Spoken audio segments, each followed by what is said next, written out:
All right. In three, two, one. Hello, and welcome to episode 16 of Cast of Strong Style.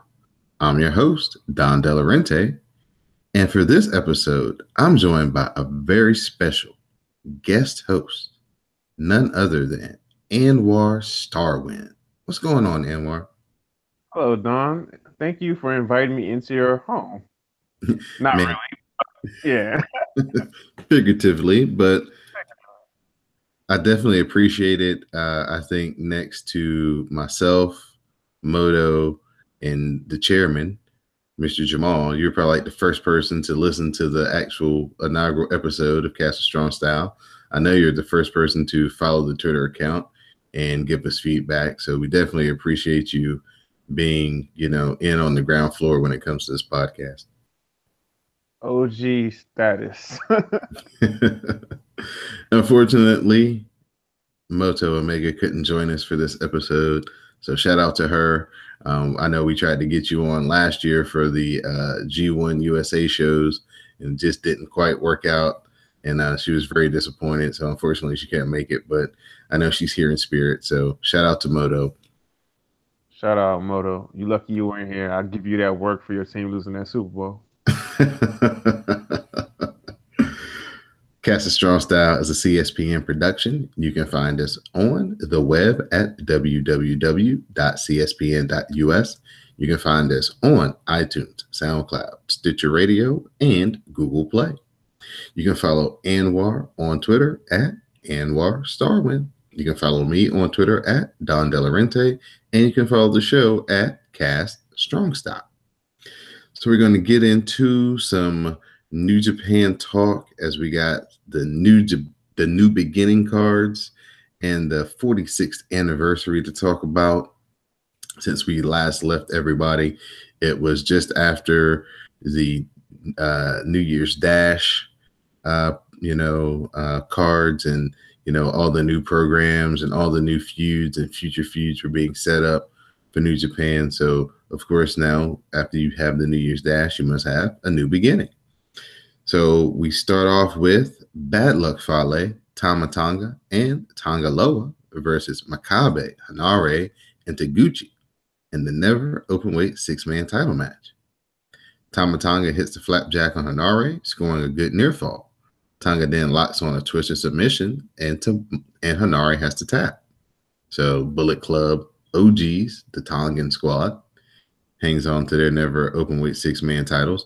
What do you feel about Bad Luck Fale, Tama Tonga, and Loa as the 6-man champions?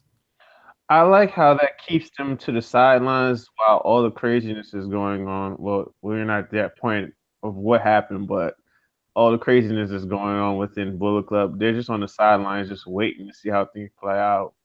I kind of like that they're just like in their own pocket universe. Right.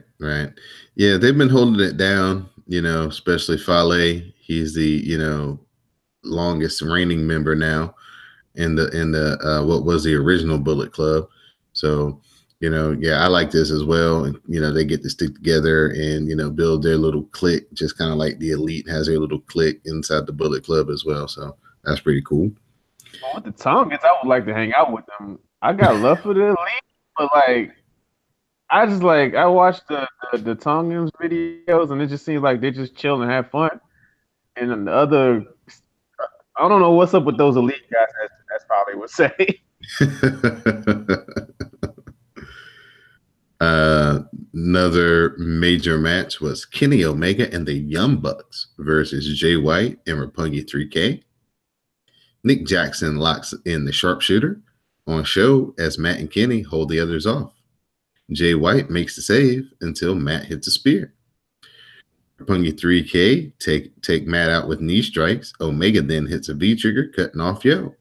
A V-trigger the show follows, and Kenny looks for the one-winged angel, but Jay White makes the save. Jay White is taken out, and Yo comes in, but he eats super kicks, and then an indie taker, and the Elite are victorious. Post-match, Jay White lays out Kenny Omega with the Blade Runner. So this was a good tease leading up to Kenny Omega and Jay White wrestling each other for the IWGP US title. Plus, it was like also a setup for tensions that would arise later on too, because Kenny got mad. It was like, where were you guys at? Right. Right. We had the Ace, Tanahashi, defending his IWGP Intercontinental title against Moto's favorite, Minoru Suzuki. Suzuki lays in strikes and looks for the Gotch pile driver, and he hits it, but Suzuki doesn't cover Tanahashi. Suzuki instead goes for the submission. Suzuki is trying to rip Tanahashi's leg off. Tanahashi keeps fighting. Red Shoes keeps checking on him as Suzuki drags him back to the center of the ring, and the torture continues. Tanahashi begs Red Shoes not to stop it. Tanahashi fights, but Red Shoes calls for the bell to save Tanahashi's leg, and Minoru Suzuki is your new IWGP Intercontinental Champion. This was hard to watch at the end. Suzuki, like, he's been so amazing since the Dome. It's like he's just like he realized that his never championship run was not up to snuff of expectations from fans, and he's just been like one of the best wrestlers in the world thus far this year. It's very shocking to watch. It's been very cool to watch. I've actually really enjoyed Minoru Suzuki even more than normal. I mean, just besides beating up the young boys, which is my comedy when he wrestles. But yeah, just ever since he had that match with Okada, man, he's turned it up to a different level. I really want those young lions to just one day just jump him, because yeah, as they strong all and great he is, you can't be 5-on-1. That's like that old song said, one verse five equals you got to me. Whatever, you know the most. So we come back with the new beginnings from Sapporo, where Hanare and Michael Elgin were facing Minoru Suzuki and Iizuka. Hanare hits Suzuki with a Samoan drop for a 2 count. Suzuki fires up, locks on the sleeper, and follows with strikes and locks on the knee bar, and Hanare taps. After the match, Iizuka drags Elgin away as Suzuki Gun attacks Hanare. Makabe makes the save, and Suzuki backs off, likely setting up an IC title match between Makabe and Minoru Suzuki. He was like, Suzuki was really like, you have the audacity to try to challenge me? You, Makabe, Mr. TV? Nah, you can't get no title shot, bro. Yeah, he was very dismissive. It was good. It was good. We had the Young Bucks versus Roppongi 3K for the IWGP Junior Tag Team titles. Nick Jackson takes out Show on the floor as Matt struggles to keep the sharpshooter on, but Yo makes the ropes. Nick flies in and hits the swanton. Matt keeps on the sharpshooter, but his back finally gives out. Yo counters the sharpshooter into a roll-up, and we have new Junior Tag Team Champions as Roppongi 3K reclaim the titles. This was one of the... Oh, go ahead. No, go ahead. Oh, I was just going to say, this is one of the best Young Buck matches I've ever seen. A great story. Both guys basically had, bad backs, and, they were, playing off of the original title match that they had. It was just one of the best Young Buck matches ever. If anybody would say the Young Bucks are just hotspot artists, they don't tell stories, I would have them watch this match. I exactly agree with you on it, because they just showed that they could do a lot more than flippy stuff. They have more substance to them. I think someone referenced it as being very similar to Memphis style wrestling or something of that nature. It just had a real strong psychology. And even in future matches, you would see, like, on one country, Matt selling his back, and one of Roppongi 3K selling their back. And I was just laughing because they're showing the effects of their matches with each other, like, in different continents. Yeah, man. This was really good. I really enjoyed the hell out of that match. The Young Bucks have, from the very first time I saw them when they were just the flippy guys to me, until now, man, they have really come a long way. And I just really like what they're doing right now with the way that they're setting up these matches and, the stories that they're telling. I like the first time I saw the Young Bucks, it might have been on TV. I think it was Dragon Gate USA. And then eventually I went to Philly and saw them live and I was like, wow, these guys are amazing. And as good as they were back then, they are way better now. It's really crazy. Right, right. They're a lot smarter. I mean, they still do a lot of the flippy stuff, but they are really smart with it now, and they use it in a very economical fashion as compared to maybe 3 years ago when I first started watching them, and it was like just about every other thing they did was something flippy. Now that's cool, and it blew my mind. It's like, oh my gosh, these guys are ridiculous, but they've really evolved and gotten into the true storytelling, so For kudos to sure. those guys. And then the main event on that card was Kenny Omega defending his IWGP US heavyweight title against Jay White. Jay White looks for the Blade Runner, but Kenny Omega escapes and hits a V trigger. Jay White hits the Blade Runner for a 2 count. White goes for the Blade Runner again, but Omega hits the reverse Hurricane Rana. Omega hits the V trigger, but the One Wing Angel is countered into the Blade Runner, and Jay White wins the IWGP United States title. I kind of think they were forced in a position where they had to do something with Jay because he didn't hit that mark with Tanahashi in the dome. I personally liked the match, but I gathered why people didn't really react to it like it because he didn't have the goodwill built up from being within the company. Yeah, he was a young lion, but they Right. just it's just guy off the street just going after Tanahashi, the guy who saved the company. It's going people gonna have problems kind of just going along with that, but like putting him in chaos and then putting him against Kenny and helping him get this mojo going, and he seems to be on the right path since this match. So Jay White, he caused all type of trouble, Mr. Instigator, but I like that guy. Yeah, he's introducing some new things as talking about, eventually that he wants to face Okada, some interfaction, challenges, which is usually not the way it goes. Kind of if the champion's in your stable, then the champion's, he's your guy, and and we've got some other titles that we can go after, but Jay White doesn't feel that way. So definitely look forward to what he's got going on later on this year. So after the match, Adam Page arrives, and he looks to be White's first opponent. Kenny Omega backs Adam Page off and takes the title and presents it to Jay White before leaving. Cody arrives and tells Omega that he lost and this isn't about him. Marty Scurll arrives as Cody and Omega begin to argue. Cody says Omega isn't acting like a leader.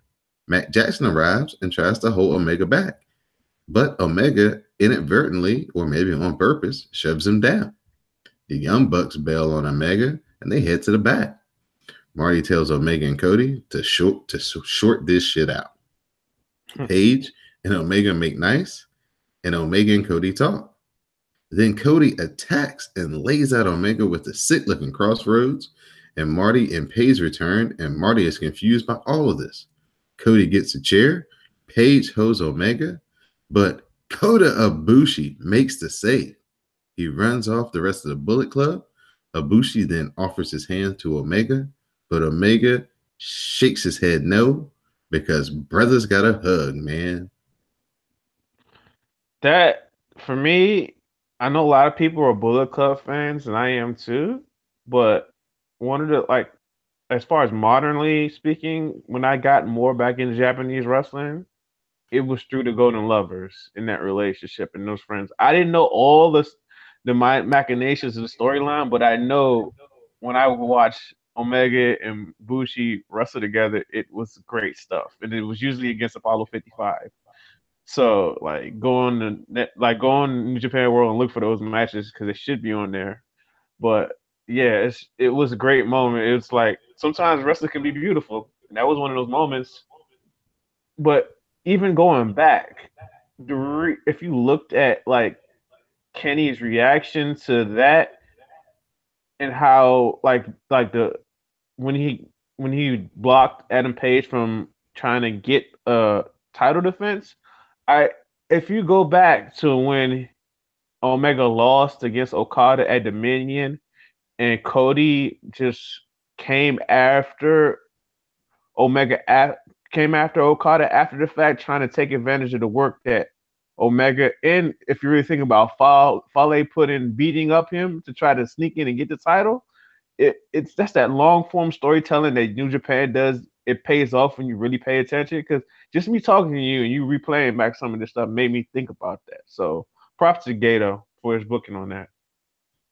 Yeah, man, they really do a great job of making the story simple to get into, but the seed has been planted maybe 3 months ago before the challenge actually gets made. Mm-hmm. And like we were talking before show about all those tag team matches, but you gotta watch them because sometimes at the end of one or two of them, you get your next story that's gonna happen for the next couple of months. So It's some stuff with chaos. So I kind of noticed when I went looking through some of the, like that those ROH shows. I kind of noticed. right. We did have one really fun match on the 5th leading up to the major Honor Rising shows. So basically what they do is they have like these little bitty shows, these smaller shows, kind of like what would be the Raws and the SmackDowns, and then they have the 2 big shows. So we had a really fun elimination match between LIJ and Chaos. And basically, LIJ won. Evil throughout. Hit everything is evil on Yoshihashi to win. But just a really fun match. Just kind of setting these 2 factions up against each other. And I tell you, man, Will Ospreay has really taken advantage of these opportunities to be in there with Okada and be beside him, and these higher profile opportunities he's gotten. He's really shined in a lot of these tag team matches. Ospreay is amazing. He's very much deserving of getting the recent top high flyer award from an Observer. He's it's fun to watch him grow. It's just sad I'm not going to get to see him versus Ricochet anymore, or at least for a year or 2. Yeah, or a few, because I don't know if Will Ospreay is a WWE type guy. Yeah, he might be a WWE type guy when he's ready to slow down and change his style up. But right now, while his body's still feeling fresh, I worry about him because I see him with those suction cups on his back, and I'm like, dang, Will, you're only like 24 and you got to have the suction cups already. But then we got to think about that in other countries, these kids start really young wrestling. So you might think of them as young, but they've been wrestling for a decade. Like, look at Tyler Bates and Pete Dunne. They've been wrestling for a long time, and they're really young. So yeah, just like Paige. Paige is relatively young, but she started wrestling when she was like 13. Yeah, and then we also to go back to Rey Mysterio. He started like when he was 14. So yeah, it's crazy. Right. We had a IWGP Tag Team title match as the newly crowned champions from Wrestle Kingdom. Evil and Sonata defended against Okada and Goto. Sonata goes for the skull end, but it's countered by Okada. Sonata then hits a Rainmaker, and Evil and Sonata hit the Magic Killer on Goto, and then everything is evil, and they get the win to retain the tag team titles. So this is all kind of leading up to Sonata and Okada are going to have this World Championship match.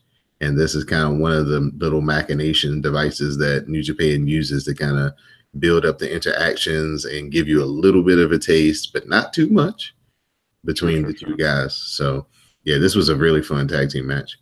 It shows the possibility of what you could do. Usually I don't like when people just put teams together, but those like Goto and Okada are in the same faction, so that works if you could just go down and wrestle in the tag division or just wrestle for different title belts. That's the thing with like Okada. I love the dude. He's great. He's special, but I would like to see him in different spots. He doesn't always have to be the top guy. It still be the top guy if that makes any sense. Right, right, right. Yeah, he can, do like this recent run. He's been doing a lot of tags in the New Japan Cup, since he's not a part of the cup. He's Sure. been doing a lot of tag team matches and just, middle of the card type stuff where you get Hmm. to see him have a little bit more freedom to, do a little bit less, but still accomplish the same things because he's so over. Really putting over that camel clutch. I mean that sleeper hold lately. Right, Huh. right, Giving us hint. They were giving us hints. right, right.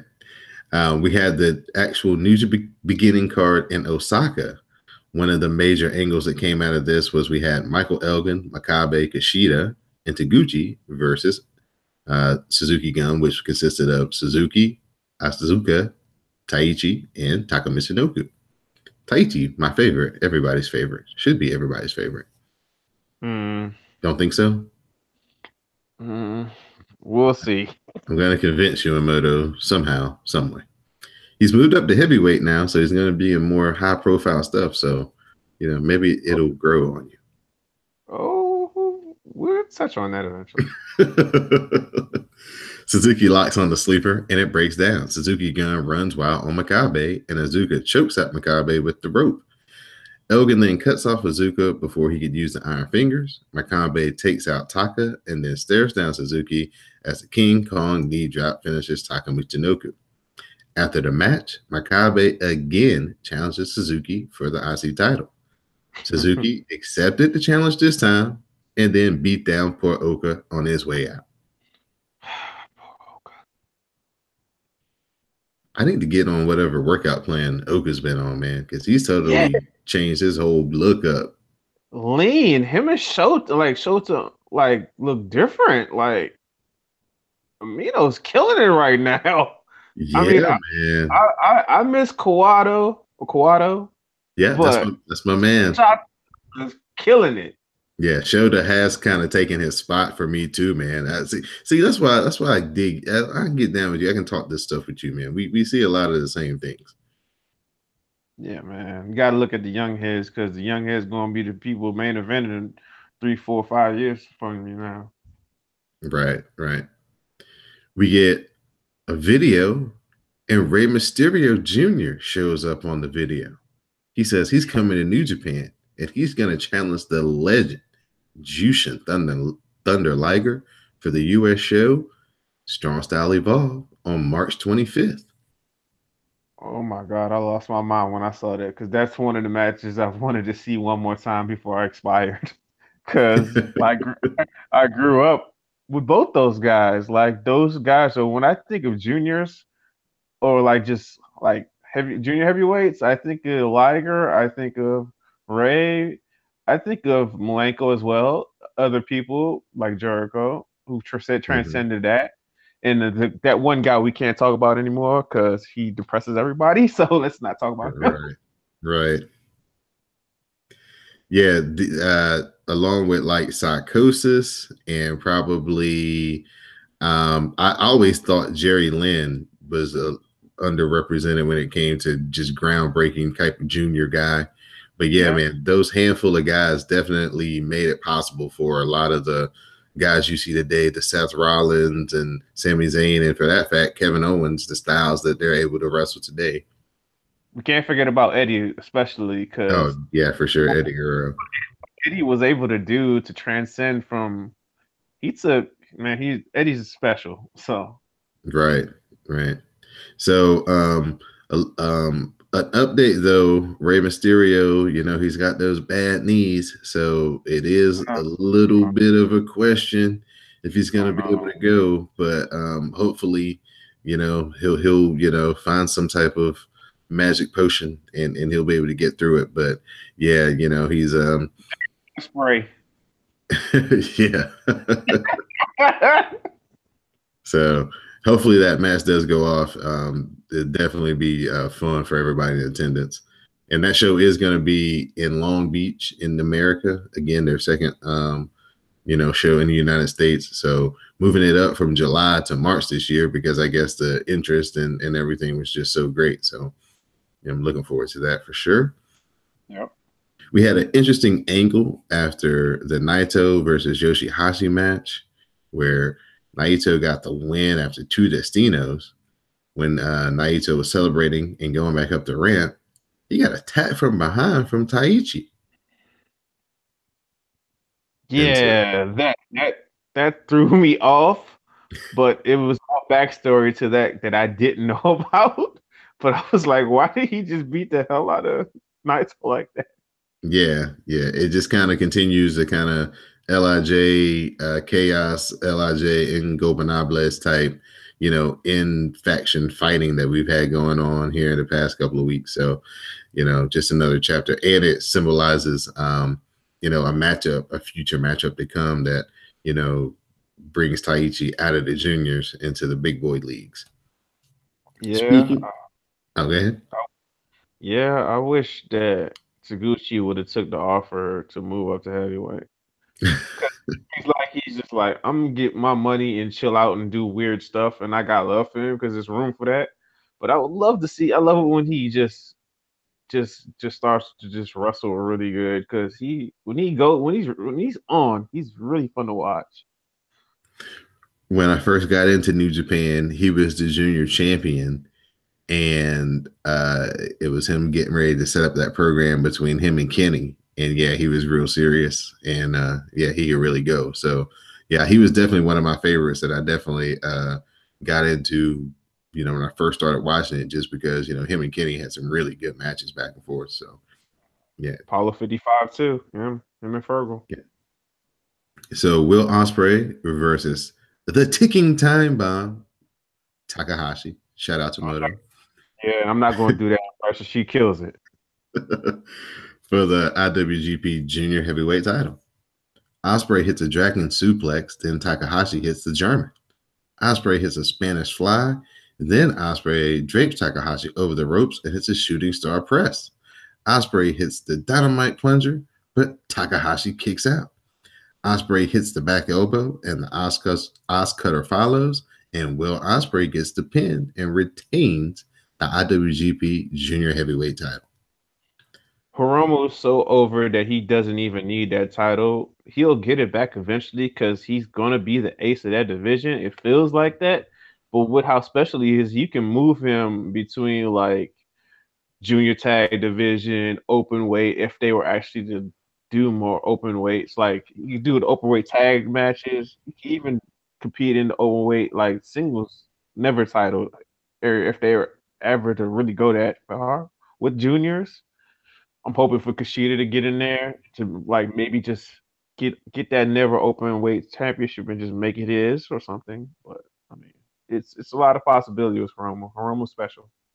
Yeah, Kushida as well. I'm glad you brought him up.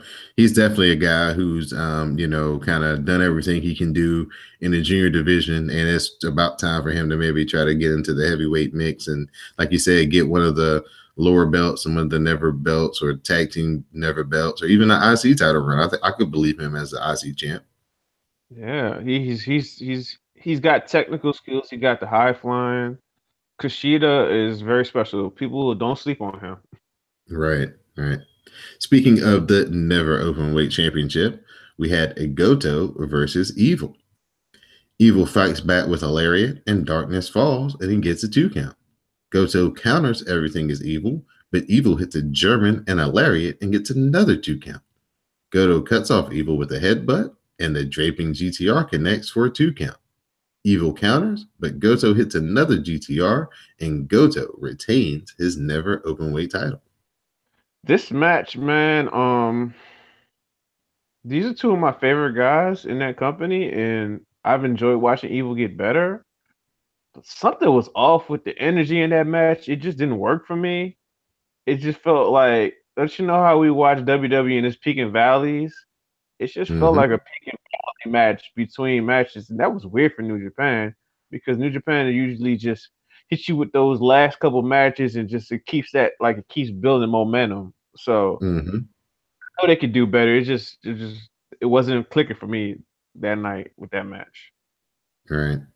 Yeah, it just seemed like they just maybe their chemistry wasn't the best that they've had. I mean, we've seen them in tag team matches, and all these other matches have, pretty good exchanges, but yeah, they just couldn't get it built up enough in this particular match. The main event on this card was the aforementioned Okada versus Sonata IWGP Heavyweight Title match. Sonata counters the Rainmaker into the Skull End with the body scissors as well. Okada starts to fade, so Sonata releases it and hits the moonsault for a near fall. Sonata sells the knee on the landing, and the second moonsault catches Okada's knees. We get a Rainmaker by Okada, and both men are down. Okada gets to his feet and hits another Rainmaker. Sonata counters a third Rainmaker, but Okada hits a German and then a jumping tombstone. Okada connects with a third Rainmaker to get the win and retain the IWGP Heavyweight title. Okada said post-match that he wants to compete in the New Japan Cup, and he will face Will Ospreay at the anniversary show. That match, like Sonata is a really uniquely talented dude, and I'm a fan of him. But sometimes he's kind of asleep at the wheel, or you're wondering he's holding back because he could give you more. And this match was just an example of him showing his talent when things are clicking. That's one of my favorite matches this year thus far. It's just it shows you why Muto thought so highly of him, and why, like, I guess in the sense that if you really think about it, Tanahashi is like his older brother in a wrestling sense because they're both trained by Muto. So the person, he not only has those two people that have to like surpass, because it's like with each generation you have to try to surpass it. It's going to be hard to surpass Tanahashi, let alone Muto. But like he has talent base, he has a look, he's special. But it's just I sometimes we don't get the things like I was looking at the G1 run and I thought maybe he could have been. I was expecting to break out like performances from him, and I got really good matches, but I was more surprised by the work that Evil put in. But he's closed that gap again, and it's great to see him max out because he's really talented.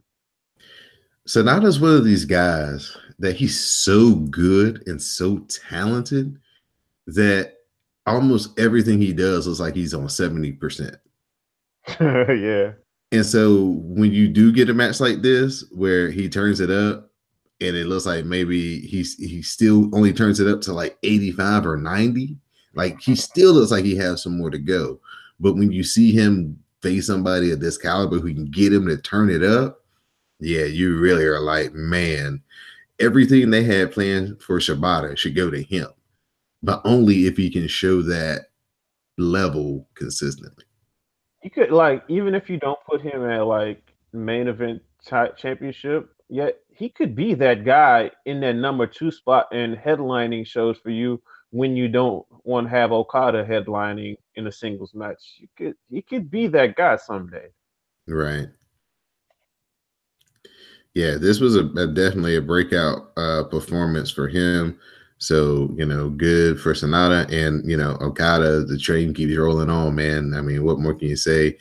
Um, he goes to the well. Whole other level. Yeah, man. He goes to the well. He's getting taken into deep waters, but he comes out and survives every time. So, and, at some point, you got to respect it, even if it may be quote unquote predictable. The story of how we get there is so great. It almost makes you forget that, oh man, he's defended the title like 12 times in a row. Yeah, it's like even if you know the ending of something, if it's executed really good, you can't really hate on it. But it's just, yeah, I like how he adapts to his opponents too. His matches are not the same things. That's what makes him special too. Because it's like he have different matches with a lot of different people. It's not the same thing. Right, right. This is Cast a Strong Style. I'm your host, Don Delarente. I'm here with my special guest slash co-host for this episode, Anwar Starwin. You can follow us on Twitter at Don Delarente. You can follow Anwar at Anwar Starwin, and you can follow the show at Cast Strong Style. So, Anwar, we got into the joint venture between New Japan and Ring of Honor, known as Honor Rising. We had a 2-night card.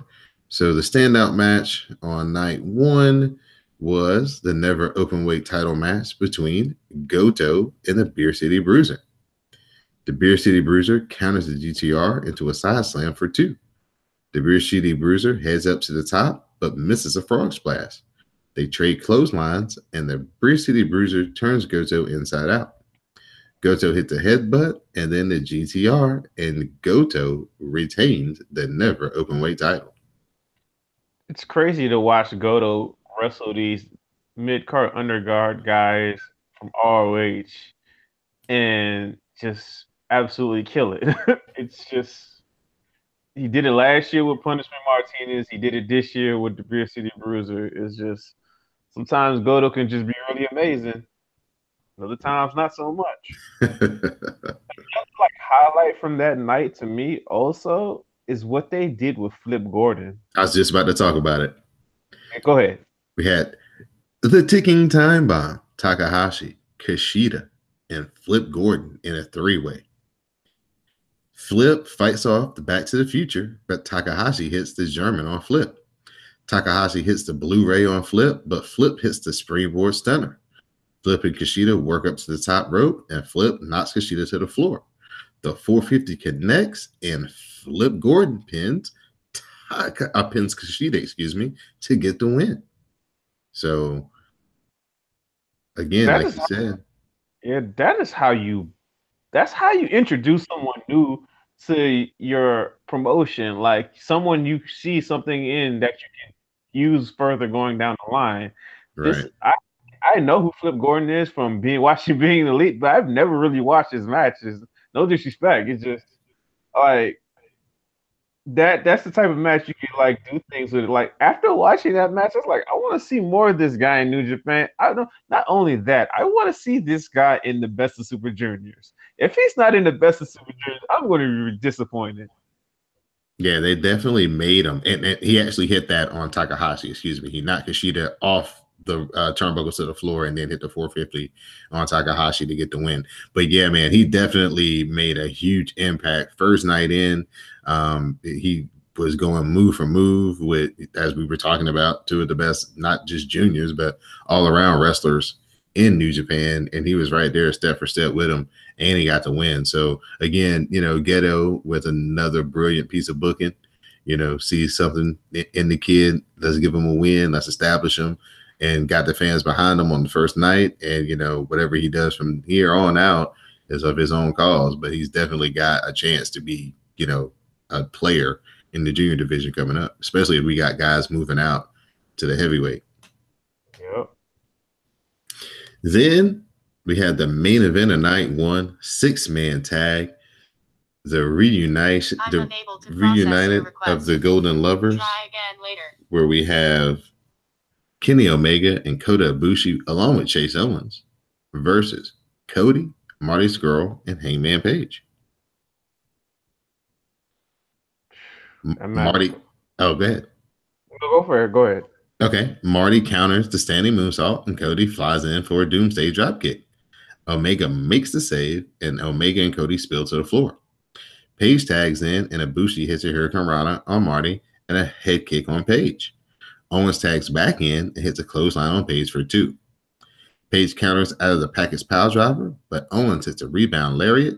Page then hits rites of passage for the win. So Cody, Marty Scurll, and Hangman Page are victorious and deny that rabid crowd what they wanted to see. Cody was stopping Kenny Omega or Kota from tagging each other, which was like the whole draw to this crowd, that they were just waiting for these two guys to, tag in and out and have some, double team type moves. And at every point, Cody was denying it. So good. great symbolism for their overall relationship, and also the inner like dynamics of their group. You have Chase, who's just basically a neutral and is an honorary Tongan. Doesn't want any craziness. He's on the side with his Tongan brothers, but he gets roped into it by missing a basketball shot. So, but like Chase, to me, Chase is one of the guys that's like really improving. Like it's been it's been interesting to watch him get better because I remember our friend Moto would just be randomly throwing filth on his name, calling them Sami Zayn and Chase, dollar value Sami Zayn, and I would laugh, but now I can't laugh no more. I just like this man putting in work. He works hard and he drops everything if they call him to come and wrestle. So props to Chase. And if they ever come up with like a new name for that trio as a tag team, they probably call them Triforce or something, Triforce Lovers. But it's just like Chase is stepping it up. But like the pop that was the sound when Ibushi and Omega came out together. Oh, it was just shocking, but it's not that shocking because people love them. So seeing them together again, it was a lot of pop, and then you have the like issues with Marty being he's like a child in a marriage where the parents are arguing and fighting each other, but you love them both, but you don't want to get involved, but they're dragging you in. That's how I felt for Marty. But he like it's a lot of stuff in that match, man. A lot of stuff. Right. Kenny Omega and Kota Ibushi just walking out together had people literally crying. Yeah. And the only other time I've seen that in New Japan was when Shibata came out unannounced. Oh my gosh. That Shibata stuff wrecked me. Yeah. I didn't expect that, but I was just so happy to see him. Right. So yeah, man. I mean, you talk about over. You talk about the quote unquote Road Warrior pop. Yeah, they got it. No Road Warrior pop. That's old school.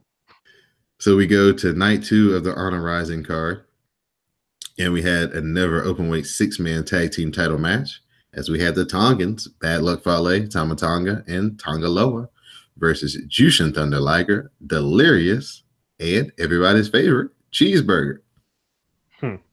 Cheeseburger gets a roll up for a 2 count, but the Tonga Twist gets a 2 as Delirious makes the save. Tonga Loa cleans house, and Guerrilla Warfare finishes off Cheeseburger, and the Tongans retain the never openweight 6-man titles. After the match, Tonga lays out Cheeseburger with a gun stun, and Kitamura carries Cheeseburger to the back.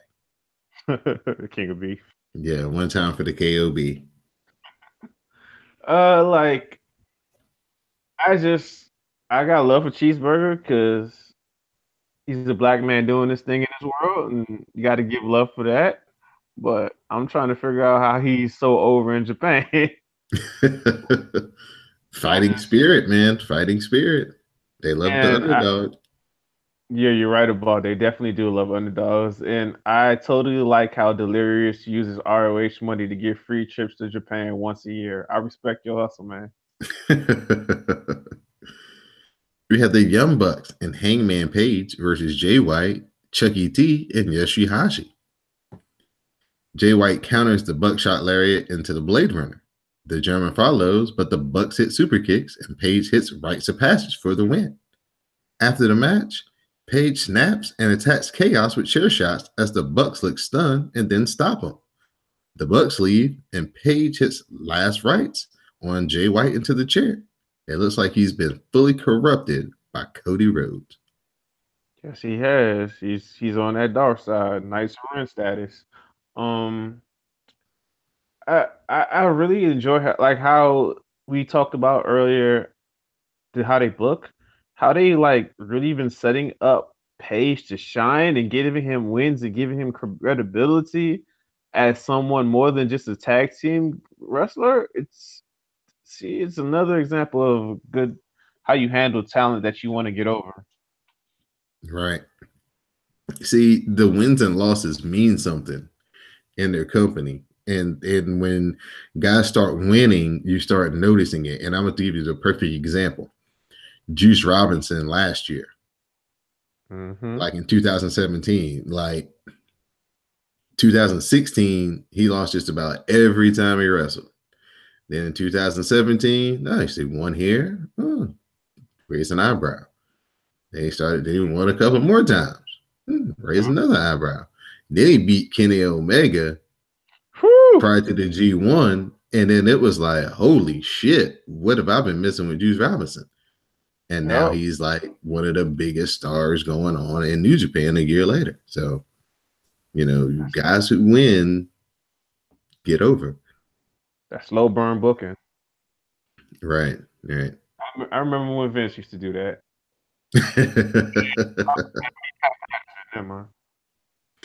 Yeah, the good old days, man.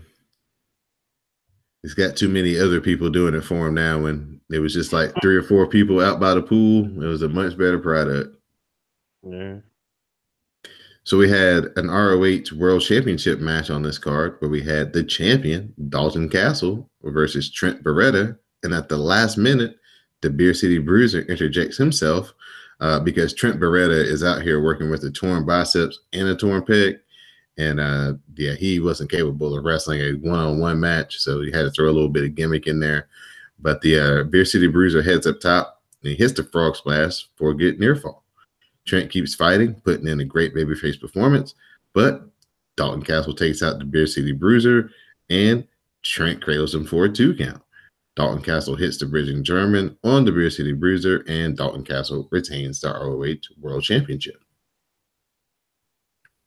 It was a good match. Like, if you really go back and think of that weekend, outside of the Golden Lovers, the MVPs of that week, that MVP of that weekend, as far as Beer City Bruiser, that's pretty crazy. Yeah, man, he really had 2 good matches. He had 2 good championship matches, actually. Like you said, coming in, kind of pitching relief for Trent Beretta. Trent still, did a game effort out there, jumping over the top rope, doing Trent Beretta things.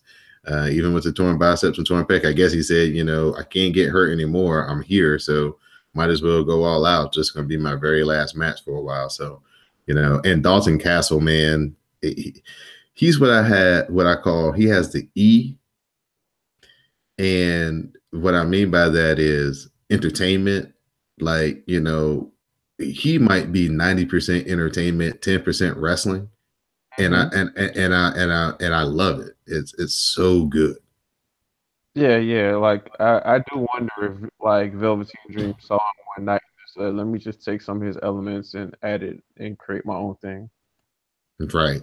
Because, man, this thing with the boys is just so good. The jumpsuit, the peacock feathers, and nowadays got the championship. It's really just on another level. Yeah, man, he was working hard, and he probably should have had that title like earlier than he got it, but he got it, and that's all that matters. Right. As And far as then Trent, as far as okay. Trent, like, I like to see. We look at that match and see him doing that damage and all that stuff, but you also got to think about it. That shows the Japanese public in New Japan that this man has so much fighting spirit that he will throw caution to the wind, even if it damages his body, and that'll give him more sympathy and love in the future going forward in that company and other companies as well. Right. The main event of night 2 of the Honor Rising card was the true reuniting of the Golden Lovers as Kenny Omega and Kota Ibushi took on Cody and Marty Scurll. Omega hits the net breaker on Scurll, but Cody rushes in and hits the crossroads on Omega. Omega and Scurll double team. Omega and Kota double team Scurll, and Cody makes Scurll pick up Ibushi, and Cody kisses him. Oh my gosh! I was like, what is going on here? Cringy. Nothing wrong with that. It's just in the terms of what it was done. Right. Ibushi is pissed and fires up with slaps and kicks. Then he hits the last ride powerbomb. Marty Scurll tries to roll him up, but he only gets a 2 count. Marty then eats a V trigger, and then he gets hit with the golden trigger, which is basically the double knees from Kenny and Kota. and they pinned Marty Scurll to get the win. You talking about this match made me think about an old story I heard about Ibushi and how one of the like promoters at DDT was trying to marry him off to a woman, and then he got announced, and he looked so mortified at it because he does not want to get married. Oh, Cody, I love you, man. Yeah, so um you know, basically when Cody kisses Ibushi, he tells him that Kenny can't love you like I can. See, he said that, and like I got the storyline of it, but I'm also a Yeah Yeah Yes fan, so I know the song. Like I don't think he was quoting like Maps, but that is like a prime lyrics set of lyrics from Maps. So if you want to, one of y'all want to look that up, go ahead and look it up, and you'll laugh at that. But yeah, I guess he was just being a troll to like their partnership or something. I don't know. Cody, Right. wow. Yeah, Cody as well. So that was the 2 nights of the Honor Rising shows. So last but not least, we have the 46th anniversary show.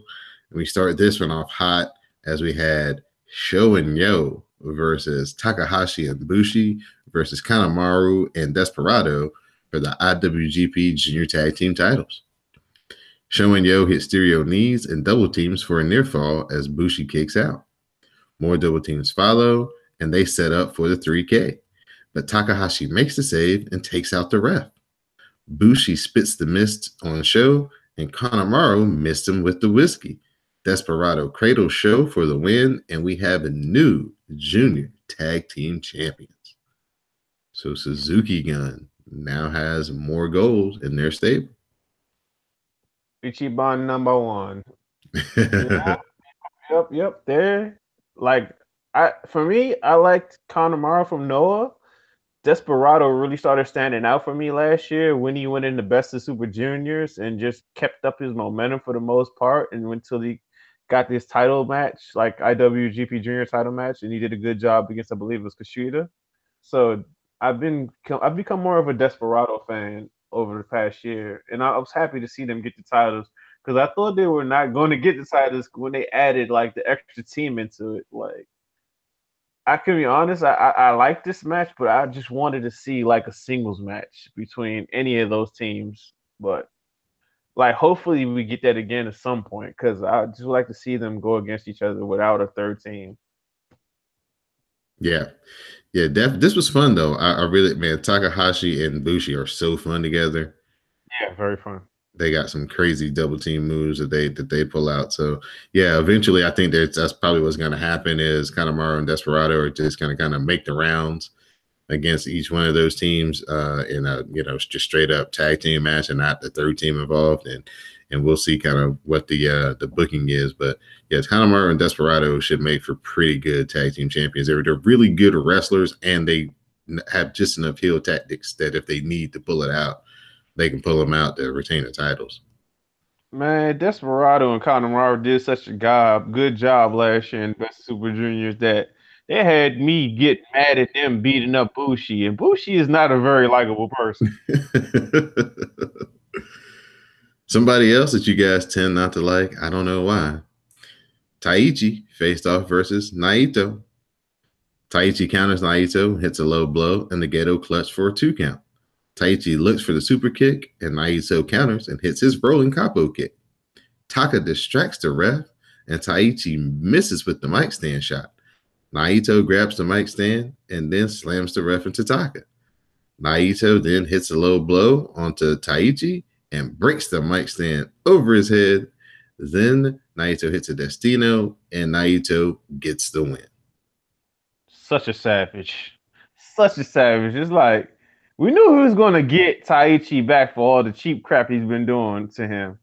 But he really took it to another level with that low blow to the fellas and smashing them over the head with the mic stand.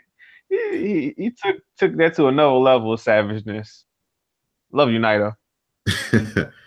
After the match, Taka Michinoku gets on the mic and tells Naito that Zack Sabre Jr. will beat him in the New Japan Cup. I like Taka being the new mouthpiece for Zack Sabre Jr. Taka, I didn't even know Taka could speak speaks three languages so fluently: Japanese, Mexican, and English. He can flip between all those languages within one promo. That is a great hype, man. Yeah, really good. We got our IWGP Intercontinental title match between Minoru Suzuki and Makabe. Suzuki counters out of the Dragon Suplex, but Makabe hits the lariat for two. Suzuki hits a drop kick, cutting off Makabe. Suzuki locks on the sleeper. Makabe fades, and Suzuki looks for the Gotch pile driver. Makabe fights him off. Makabe then lays in chops, but Suzuki slaps him repeatedly. Suzuki takes out the knee, and he locks in the sleeper again. This time, the Gotch pile driver connects, and Minoru Suzuki retains the IWGP IC heavyweight title. Minoru Suzuki is a legend, and last year he didn't have the greatest year as far as like with that Never Championship. But ever since Dome, it's like he's been on fire in singles matches.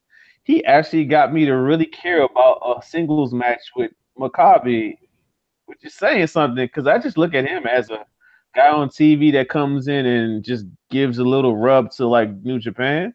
I mean, I was a big Makabe fan when he won the title, the world title back in the day, but he's kind of just fade in and out. So it was good to see Makabe be in this type of match and actually carry his weight in it. So this match was really good. Yeah. Yeah, it was good. Like you just said, Suzuki just continues his brilliant stretch of having really high quality matches. And, just the way that he puts the matches together, where, he has a lot of submissions and, a lot of, just things that make you feel sympathy for the guy he's wrestling, because it looks like he's torturing these guys sometimes. And he's loving every minute of it.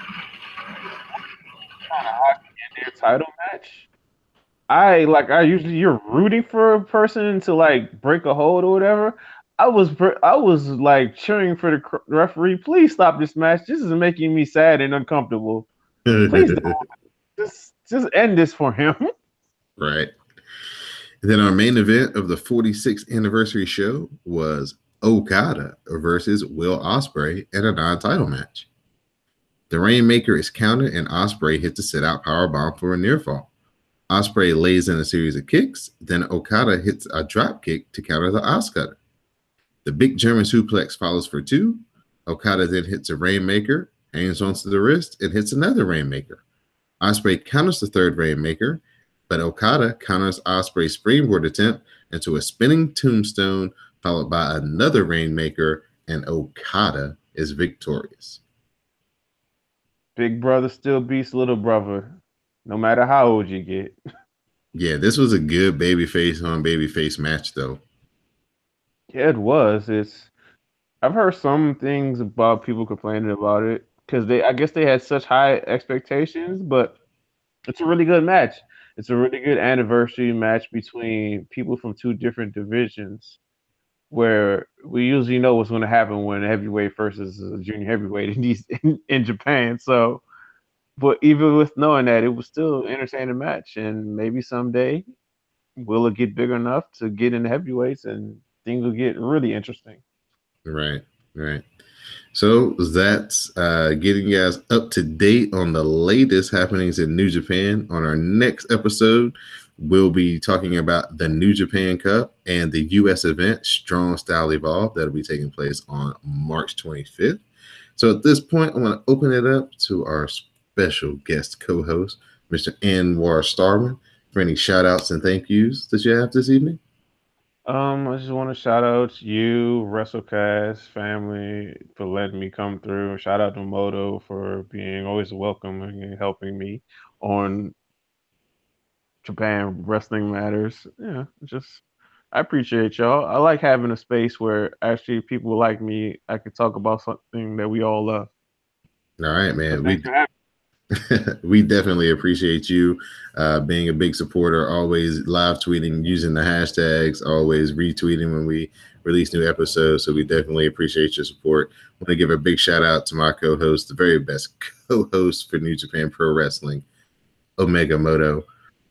Hopefully you'll be able to join me on the next one when we talk about the New Japan Cup and this Strong Style Evolve show that the guys are going to come back in New Japan in America. You guys can catch that on Access TV. So if you do have access, you will be able to watch that live over the air. If you have New Japan World, it'll be broadcasted there as well. So please tune in.